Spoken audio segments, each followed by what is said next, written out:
ESPN, the worldwide leader in lies, seems rather determined to redefine and lower the standard for what constitutes courage.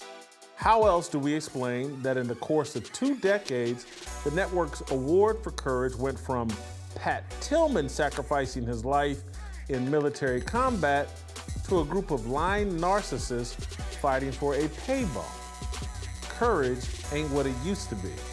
Wednesday night, the Disney-owned sports network labeled the U.S. women's national soccer team as courageous for its highly effective propaganda campaign to elevate player salaries. At its annual ESPY Awards, ESPN bestowed the Arthur Ashe Courage Award on the spoiled, greedy, and delusional soccer squad.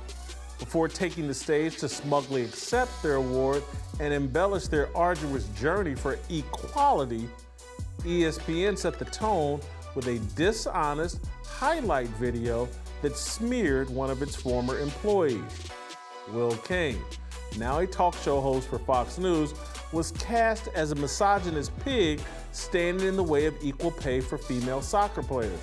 Producers at ESPN edited an old soundbite of Cain talking on First Take. Take a listen. So, critics pushing back at them. I think equal pay is a ridiculous concept in and of itself.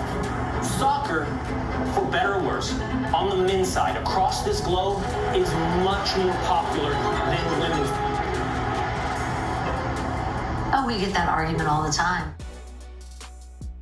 So that's what they showed. The problem is Will Cain had much more to say.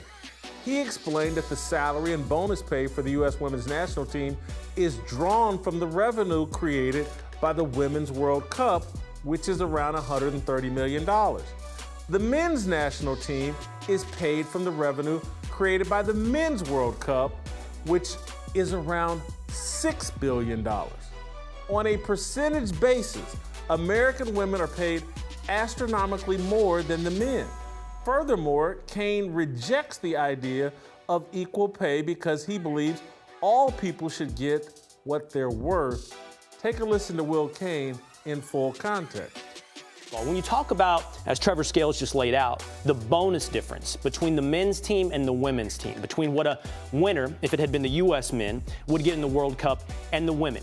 The women got a pool, or got paid out from a pool of $30 million from the Women's World Cup. The men would draw from a pool of $400 million, okay? $400 million, $30 million. Why is that? It's because the Men's World Cup generates $6 billion in revenue.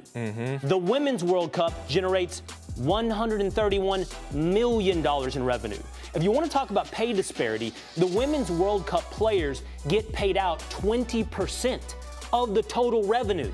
The men get paid out 7%. As a percentage point, they are getting much more. The problem is, for anybody desiring equal pay, and by the way, I think equal pay is a ridiculous concept in and of itself. If the women generate more revenue, they should get paid more than the men. Don't strive for getting the same, strive for getting what you're worth. And if you're worth more, then get more. And so what I'm saying to you right now is soccer, for better or worse, on the men's side, across this globe, is much more popular than women's soccer. The women's game had higher ratings than the men's, though. So what do you say to that?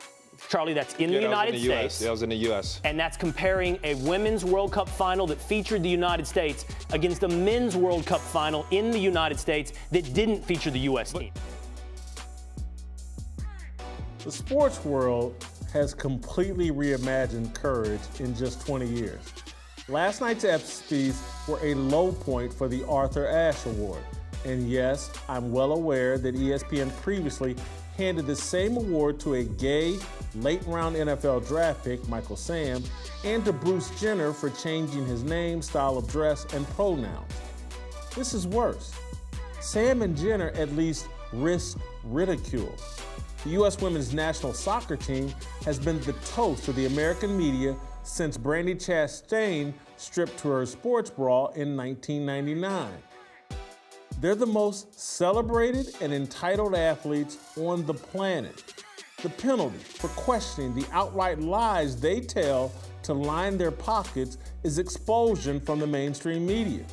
To remain in the good graces of corporate media, you're required to pretend Megan Rapinoe and company faced fire hoses, police canines, burning crosses, and lived on government cheese to win a gold medal.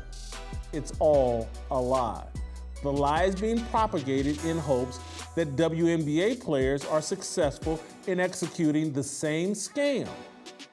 Despite losing millions of dollars annually, corporate media continues to argue that the tall, tatted lesbians of the WNBA are worthy of massive pay increases and private travel. Anyone noticing a pattern? The lies all seem to serve the same special interest group. Brittany Griner, Michael Sam, Caitlyn Jenner, Megan Rapinoe, William Leah Thomas, and on, all play for the alphabet mafia. Courage used to be about risking your life and/or livelihood in service to a cause with the appearance of nobility. Pat Tillman, the Arizona Cardinals safety, joined the military after 9/11. He thought he was defending America and avenging an awful crime. In January, former NFL running back Peyton Hillis nearly died after jumping into the ocean to save his niece and son from drowning in a rip current. Hillis spent 3 weeks in the hospital recovering. It was quite the act of heroism. But in modern society, that doesn't compare to a group of women using the media to blackmail the U.S. Soccer Federation out of $24 million.